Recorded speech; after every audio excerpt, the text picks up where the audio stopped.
a little bit because I was like 9, as I said, and she was about 109, and I don't know what I thought about sex at this time, but I remember thinking that was more or less for young people, you know, and this new marriage between centenarians, I was kind of like took me by surprise. So there was this, and then the other thing about that day was that because I brought my banjo, because I was a banjo player at the time, a guitar player, and my parents had me take it out and play for her. And this was the second memorable thing about the day, which was that she did not like the way that I played the banjo, and she told me as much. She said, "Yeah, just put that down. You don't really have the talent for that.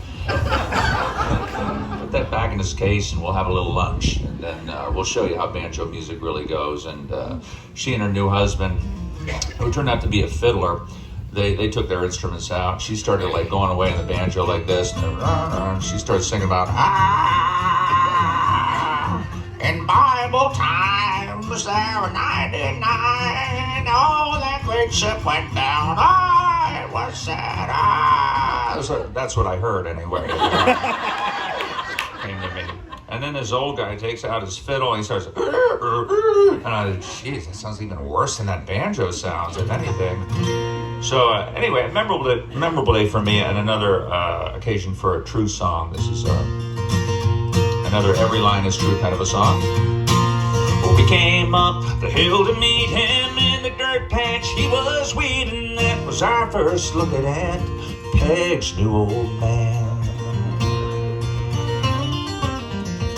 Now Uncle Hank was 75, he lived well, and then he died, and none of us had nothing against her new old man. She liked his fiddling, no doubt, liked his help on the rural route, and the rest didn't bear thinking about Aunt Peg's new old man.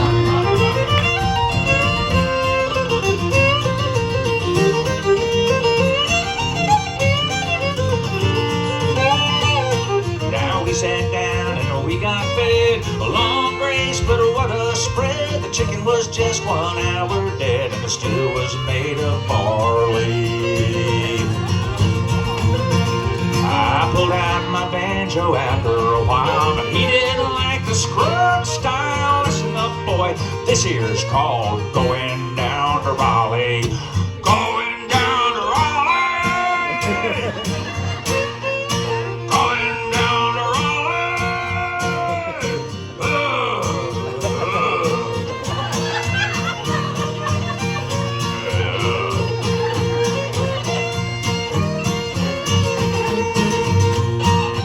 old Aunt Peg begun to frail. They got going on the Texas scales, hitting my ears like an awful wail. I wish I could hear it again.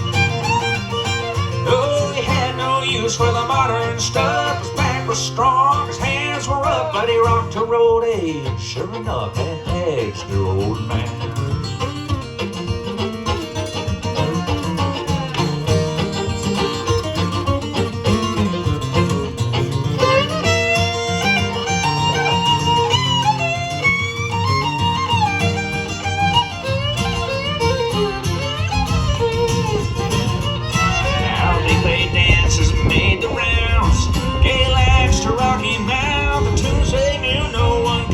It was all in their heads and hands.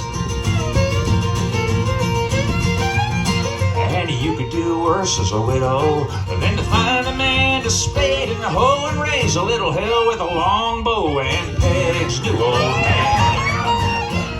Yeah, she liked his fiddling, no doubt, like his help on the rural route. The rest did not bear thinking about Aunt Peg's new old man. She liked his fiddling.